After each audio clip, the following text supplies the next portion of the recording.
నమస్తే, welcome to my channel Nagendra Vepuri. ఇటీవల September 5వ తేదీన టీచర్స్ డే సందర్భంగా doctor, actor, engineer, collector, minister, teacher వీరందరిలో ఎవరు గొప్ప అని ఒక వీడియోని పోస్ట్ చేశాను. ఆ సందర్భంగా జపాన్లో టీచర్స్ డే అనేది జరుపుకోరు, అక్కడ టీచర్స్ని ఏ విధంగా గౌరవిస్తారో తర్వాత తెలియజేస్తానని ఆ వీడియోలో చెప్పడం జరిగింది. అందుకు గాను ఇప్పుడు ఈ వీడియోని చేయడం జరిగింది. ఒక ఫ్రెండ్ యొక్క ఫేస్బుక్ వాల్ నుంచి ఈ సమాచారాన్ని తీసుకుని మీకు తెలియజేస్తున్నాను. జపాన్లో ఉపాధ్యాయ దినోత్సవం లేదు, ఎప్పుడూ జరగదు. అసలు వాళ్ళు అలా చేయరు. ఎందుకని?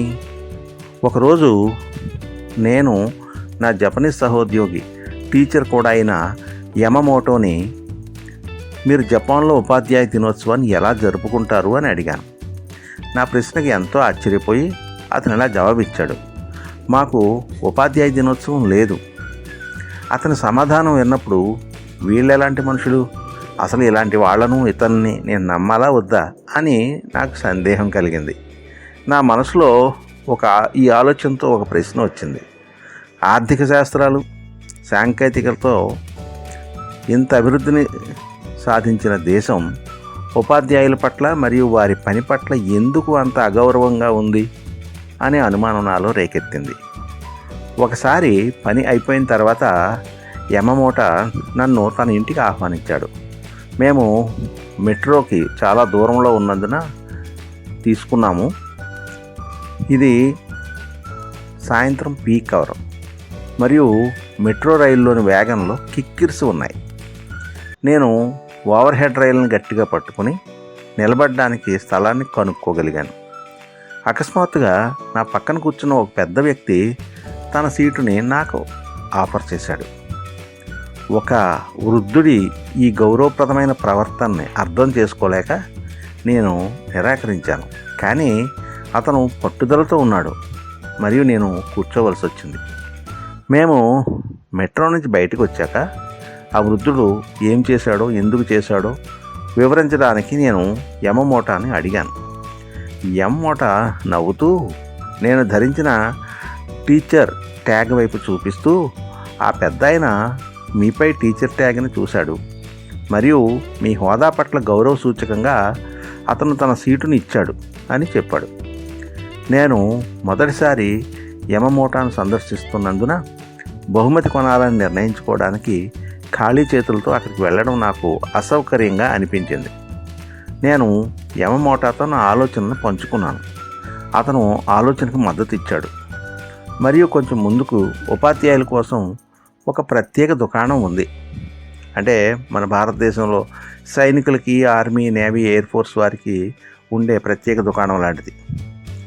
ఇక్కడ తక్కువ ధరలకి వస్తువులు కొనుగోలు చేయొచ్చు అని చెప్పాడు. మరోసారి నేను నా భావోద్వేగాలని పట్టుకోలేకపోయాను. ఉపాధ్యాయులకు మాత్రమే ప్రివిలేజెస్ ఇస్తున్నారా అని అడిగాను నేను. నా మాటలను ధృవీకరిస్తూ యమమోట ఇలా అన్నాడు, జపాన్లో ఉపాధ్యాయుడు చేసే వృత్తి అత్యంత గౌరవనీయమైనది మరియు ఉపాధ్యాయుడు అత్యంత గౌరవనీయమైన వ్యక్తి. ఉపాధ్యాయులు తమ దుకాణాలకు వచ్చినప్పుడు జపాన్ వ్యవస్థాపకులు చాలా సంతోషిస్తారు, వారు దానిని గౌరవంగా భావిస్తారు అని చెప్పాడు. నేను జపాన్లో ఉన్న సమయంలో ఉపాధ్యాయుల పట్ల జపనీయుల అత్యంత గౌరవాన్ని చాలాసార్లు గమనించాను. వారికి మెట్రోలో ప్రత్యేక సీట్లు కేటాయించబడ్డాయి. అయితే జపాన్లో ఉపాధ్యాయులకి ఉద్యోగాలు లభించడం అంత తేలిక కానే కాదు. వారికి కేవలం ప్రతిభ మాత్రమే ప్రధాన మరియు చిట్ట చివరి అర్హత.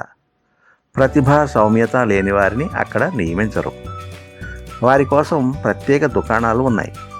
అక్కడ ఉపాధ్యాయులు ఎలాంటి రవాణా కోసం, టిక్కెట్ల కోసం క్యూలో నిలబడలేదు. అందుకే జపనీస్ ఉపాధ్యాయులకు ప్రత్యేక రోజు అవసరం లేదు.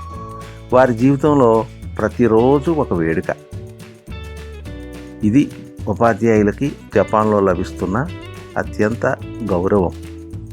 దీని గురించి మీరు మీ మిత్రులందరికీ కూడా తెలియజేయండి.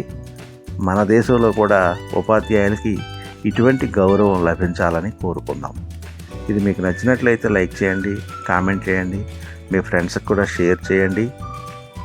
అలాగే ఇంతవరకు మీరు నా ఛానల్కి సబ్స్క్రైబ్ చేసుకుని ఉండకపోతే వెంటనే సబ్స్క్రైబ్ చేసుకోండి. ఇటువంటి ఆసక్తికర అంశాల మీద మరిన్ని ఉపన్యాసాలకి ఎదురు చూడండి. ధన్యవాదాలతో మీ నాగేంద్ర వేపూరి.